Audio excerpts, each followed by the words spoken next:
Hello friends, இனிய சுதந்திர தின வாழ்த்துக்கள். இந்திய தேசிய கொடியின் அகலம் மற்றும் விகிதம் 3:2 என்ற விகிதத்தின்படி இருக்க வேண்டும். மூவர்ண கொடியின் நிறங்கள் எதை குறிக்கிறது என்று பார்க்கலாமா? தேசிய கொடியில் முதலில் உள்ள காவி நிறம் தைரியத்தையும் வலிமையையும் குறிக்கிறது. நடுவில் உள்ள வெள்ளை நிறம் அமைதி மற்றும் உண்மையை குறிக்கிறது.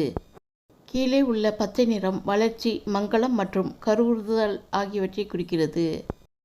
இந்திய கொடியின் நடுவில் உள்ள சக்கரம் உண்மை, அறம் மற்றும் தர்மத்தை குறிக்கிறது. அசோகர் இச்சக்கரத்தை பயன்படுத்தியதால் இது அசோக சக்கரம் எனப்படுகிறது.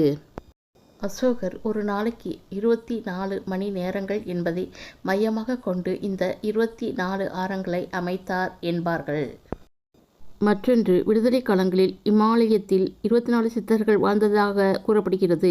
அவர்களின் நினைவாக இந்த 24 ஆரங்கள் அமைக்கப்பட்டுள்ளதாகவும் கூறுவார்கள்.